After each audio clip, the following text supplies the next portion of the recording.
Abuja, Nigeria. It's 107.7 Armed Forces Radio, the authentic dial. And yes, we're streaming live in the serene and beautiful hills of Mogadishu Cantonment in the Rock City, Abuja, Nigeria. It's the 31st day in the month of March 2023, and we are wrapping up in grand style. And of course, it's good to have you once again on the program. CASIS, the campaign against suffering in silence from the General Ibrahim Tahiru Foundation. And of course, it is a program, that deals with mental health and psychosocial support for the military, the paramilitary personnel, and other persons who are suffering from PTSD, that is post-traumatic stress disorder. And of course, once again, it's good to have you on the show. It comes up every Friday, 10 a.m. to 10:30 a.m. And as usual, we have, once again, our guest in the studio, Dr. Isa Hamza. Isa, Doctor, it's good to have you once again on the show. It's good to be here. Good morning. All right, because of time, let's go straight up to the topic of the day. But before then, we are live on our Facebook page on Armed Forces Radio 107.7 FM. And of course, on Instagram, we are live at officially_Shunti, Shunti, SHUNTEE. You can actually watch us right now to be a part of the conversation, ask your questions, and drop your comment. And you can call in on the number 080 63 96 3643. 080 63 96 3643. All right, Doctor, going straight up to the topic of the moment, that is mental health and dieting. So like I said, because of time, let's hit it up. Yes. First of all, what is mental health? It's always good to establish it for someone who is just tuning in. Okay. Well, good morning once again. Mental health is a complete well-being of an individual, of a person, which has to do with his own physical, emotional, and psychological well-being. So mental health and dieting. When you're talking about mental health and dieting, we're talking about the things we eat. I mean, our own eating habit that has the ability to improve our cognitive abilities, our own brain, so that we become active and we become a lot more productive in the society. Now, if you go further, you have to look at it from two different dimensions. There are foods, there are things that we eat that sometimes they also have the ability to affect our brain, that is, and how we think, how we behave, and how we relate with people, the people around us. All right. Okay, so doctor, does dieting affect mental performance? Yes, it does. Okay. It does, because we in our own community, most of the times, we actually eat to get full. Okay. You understand? Yes.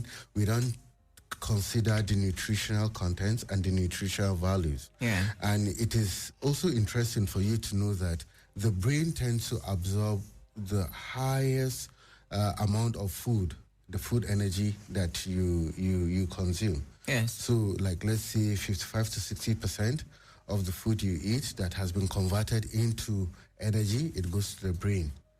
You understand? Yes. So the brain needs a lot of nutrients for it to work, because, like we said earlier, it has it is its own duty to regulate whatever it is that is happening within our body, within and outside our body. Okay, so how does dieting affect the performance of personnel, active personnel, the ones who are in active service? How does dieting, affect their performance? Yes. When we are talking about dieting, we also have to take cognizance of the drinks that we take. Okay. And sometimes, aside from the carbonated drinks that they have the ability to affect our brain negatively, that is excessive intake of sugar and carbonated drinks. And we have to talk about alcohol again. Some of our military personnel use alcohol as a coping mechanism. Okay. And you see that has the ability to alter a person's perception. Talking about coping mechanism, what do you mean? Okay, like when a person is stressed up, or when a person is being, let's say, a person has a lot of activities at hand. Then at the end of the day, or he has gone through a traumatic event, then the things he actually resort to for him to like adjust within that period of time. When we talk about the coping mechanism, we talk about activities sometimes that a person indulge himself just for him to move on or to spring out of a traumatic or an emotional event. So some of the coping mechanisms, like I said earlier, for our armed forces, men, not just the armed forces men or security operatives, even some people around us, is that they resort into taking alcohol. And some, depending on their nature of work, some actually go into taking psychoactive drugs. That is, we're now talking about drug abuse. Yeah. And explaining dieting and mental health is, let me give you an example of two scenarios. Okay. The first scenario here is that you have a child, that has never taken a chocolate before. You sit in front of the child, unwrap the chocolate, and hand the chocolate over to the child. Yeah. And you let the child take the chocolate. At the end of the day, whenever you hold that wrap of that chocolate, even if there's no chocolate in it, the child will start smiling, because of the reaction. Exactly, yes. Because of the reward, And another scenario here is that sit in front of the child, carry a lemon or a lime, peel it in front of him and give it to him. The expression you're going to get and how the brain is going to register that feeling, that first feeling, will determine if he's going to take it again or not. Now, if after giving him the lime, sit in front of him again and peel an orange that looks like greenish, a lime, yes. exactly, and give him, and he want to resist it. Yes. You understand? Yeah, so the brain, that is the reward system of the brain. So aside from the coping mechanism, whatever we take, whatever we eat, has the ability to affect our own brain, either positively as a reward system or negatively as a way of withdrawing in or from one or two activities. So the brain has been channeled in such a way that almost everything you take has to go to the brain. The ones that do have direct access to the brain are like the inhalants. Yeah. Like something that we sniff, or like the cigarette or marijuana that they smoke, or cocaine or things like that. You see, they also, I'm talking about the negative things we take that has the ability to affect the brain. Now, eating a one-course meal, that is just an example. Let me just eat just two. You understand? It gives eba and rice. Exactly. Yes. It gives you just a specific amount of nutrients. But adding it with, like, let's say a vegetable soup. Okay. Varieties. Yes, varieties, It also has, you're going to get most of the nutrients you need. Absolutely. Now, looking at our armed forces, if you look in advanced countries, like if they are going for operations, they tend to give them just a small pack of meal. Some even looks like a food supplement. Okay. Because all of the nutrients that the body needs, it's inherent in it. Yes, exactly. So they don't need to eat a lot of or fill their plate to. So the body actually needs a specific quantity of nutrients for it to be able to adjust. And those nutrients are very paramount because the brain has to get those nutrients for it to be able to function properly. Absolutely. All right, now let's talk about for personnel. You think, or would you advise, that they are placed on dieting, a particular diet that's going to, help them, build them up to be able to carry out their activity, just like you said for the Western countries who, give them supplements and all. Would you advise, that Nigeria also told that part. Well, All yes. right, Doctor, before you go, we're already having calls coming in. Like I said, you can call in on the number 080 63963643. 080 or 0909 7529699. To call in, you can ask your questions and drop your comments. Don't forget, we still have Dr. Isa Hamza Isa, a clinical psychologist, and it's still the topic, mental health and dieting. You know, to get the right information at the right time, you should be tuned in right now. So let's take this call. Hello, good morning. Hello, good morning. Good morning, dear. What's your name and where you calling us from? All right, my name is Mary. I'm calling all the way from Orozo. All right, it's good to have you, Mary, on the show. Go ahead. All right, so I have a question for your guest. Okay. In just a quick wrap like that, I want to know at what age should you start engaging in eating fish, like doing away with red meat and co. What age should you start doing away with red meat and some kind of food that's not really good for you? Okay, Mary, keep listening. Okay, thank you very much for joining in. Okay, she's saying at what age, should you start staying away from particular foods that might affect your mental well-being? Well, some professionals believe that, okay. Okay, let's quickly take this one. Hello? Hello? All right, we lost the call. 080 63963643 or 0909 752 9699 is the number to call in. All right, doctor.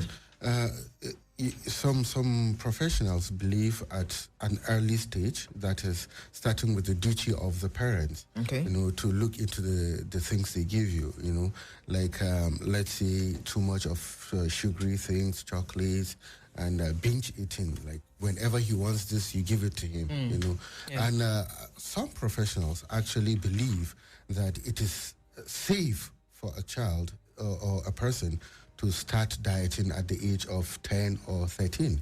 Okay. That is, the body is beginning to take its own normal shape.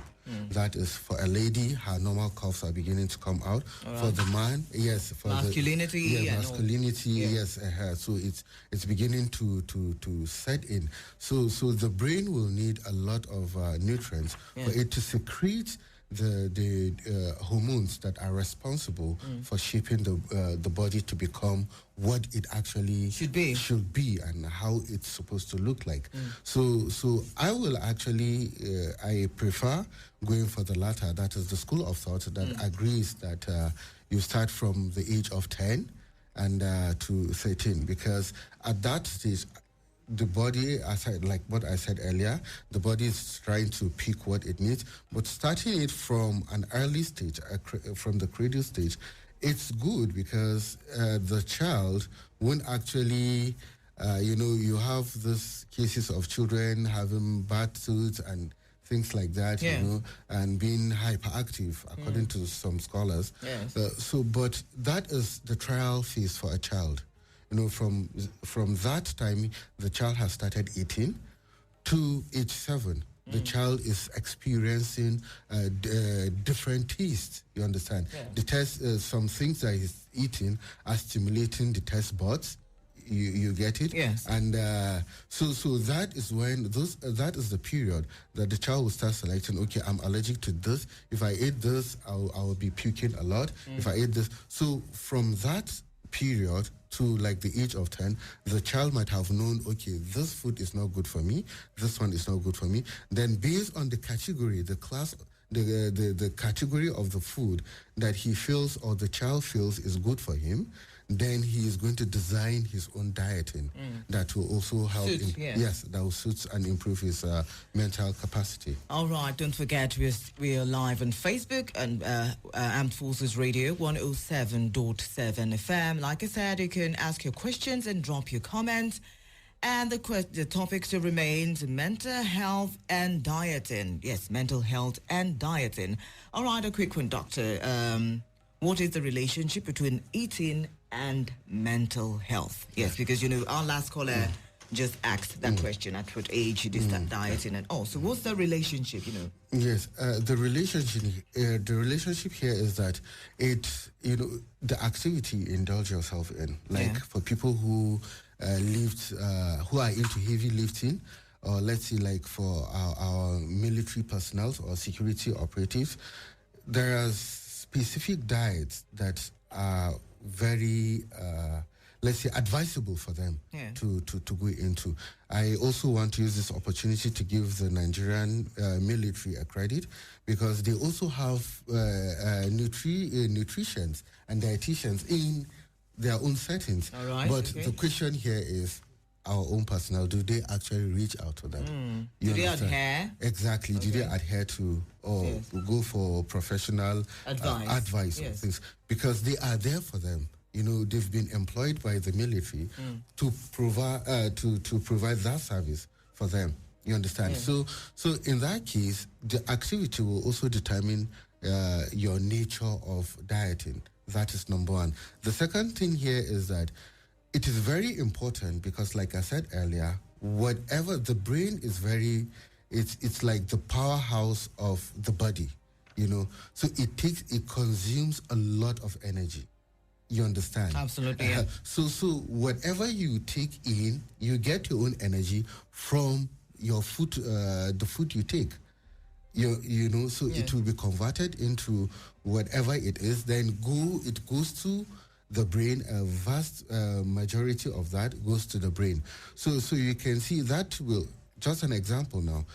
If you notice, when someone is very hungry, that person will start experiencing like drowsiness, and sluggishness, things like that. Yeah. And some even pass out, because passing out has to do with the brain, a specific area of the brain. Okay. You understand? That's fainting. Yes, that's fainting. Okay. It has to do with a specific area of the brain. By the time it doesn't actually get, which is responsible for consciousness. Okay. By the time it doesn't actually get what it wants, then it will start, like you are depriving it of its own energy source. Then it will start... Its own air. Exactly. What it needs to function. Exactly. Then it will start shutting down. Wow. That is why, if you notice, sometimes in the office, in the work space, you've had your breakfast, you've taken whatever it is you need, you come. From that morning, you've been working to around 12 or 1, and you you see a lot of people bending their head on their table, trying to have a quick nap or something. So those are the kind of things, the kind of examples I can use in relating mental health with our own dieting system. All right. Okay, like I said, we're still live on Facebook and Armed Forces Radio 107.7 FM. You can join us right now, ask your questions and drop your comment. And of course, we've been joined by Nadix_exclusive on our Instagram page at officially_Shanti, and Tunde_Adebigi_Samuel also joined in. And yes, let's see, we have a message here. This one says, "Good morning, Thelma, and thanks to the doctor in the studio. For me,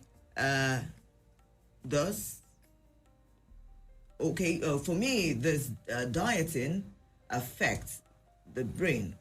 Oh, no, I didn't get that correctly. Please do send your question again, so we can actually have that correctly. All right, doctor, going back to the military personnel, for them to be able to perform rightly, what happens, to their brain when they don't eat enough? Or let me rephrase the question. What happens, to one's brain when you don't eat enough, because at times, for the military personnel, it's always, once you're called upon, you answer the clarion call and all of exactly. that. So if the person, at that point has not eaten well, what happens to the brain? Yes, actually the person is not going to be productive. When I say productive, I mean the person is going to be like, if his level of performance, even in training in the field, is like, let's say 60 or 70%, you're going to be looking at, let's say, the productivity of, let's say 40% or lesser, because the brain, once they are on the field. They're dealing with a lot of things like anxiety. You know, okay, it's what is going to happen. The uncertainty on that particular mission. You know, they're going to be edgy and things like that. And all of those things, the brain will need a lot of that energy to be able to make a proper judgment call and an assessment of the complete mission, so to speak. You understand? Yeah. So it is very important for them to go into the dieting. Now, let me give you an example of some of the things that maybe might help in some of the meals that might help. You see, like we're talking about coffee, you know, the normal coffee, not the abuse of the coffee, because there are people that abuse coffee. Coffee, yes, exactly. You know, coffee is a stimulant. It works on the CNS. CNS means central nervous system. Okay. You understand? So it has the ability to stimulate the brain. Then we're talking about fish, like sardine. You know, that is the fatty fish. You know, because the brain, if the brain has a lot of those fats that it needs to be able to develop and to work properly, and those fats can be gotten from the fish as well. Now we're talking about fruits. A lot of fruits, you know, that you're going to get your first-hand nutritional value from. You know, that is from the source, not from a supplement or not from, let's say, an extended or refined process. You know, or maybe it might have gone through. You just go, you buy a juice, and they say it has vitamin C. You know, you get it from the real orange itself. And we are looking at things like going to give you like vitamin K, vitamin A, vitamin C, you know, a lot of calcium. Those are the things their dieting are going to be channeled towards, so that it will also help the brain to function properly. Yes. All right, we've also been joined by Kizibi on our Instagram page. And of course, we have, two questions for the doctor here. The first one says, good morning, Shanti. Please, what age should you stop red meat? Berry from Orozo. All right. And the other one says, good morning, doctor. I thought dieting is specifically for persons who have some ailment and are trying to lose weight. All right. Yes. Well, starting from the last question, unfortunately, no. You know, because the dieting is very important for the brain. You know, and some people even believe that dieting is just for people who work out. That is, go to gym and no. But unfortunately, what the body is taking is not even half of what the brain takes from what you eat, what you consume. Yeah. Now, from what age?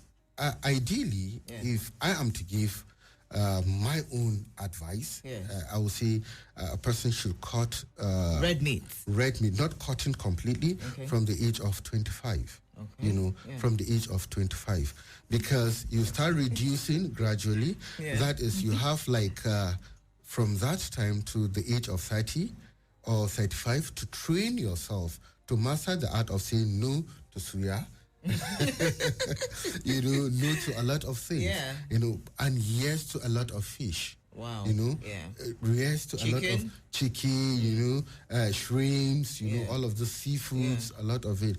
And, chicken, not that much, you know, because it is also, some people take I thought chicken is healthy, you know. No, chicken is healthy, but we're talking about the healthier aspect. Okay. You know, the healthier aspect. Because it has the ability, we are looking at the ones that will help your mental health status and your heart at the same time.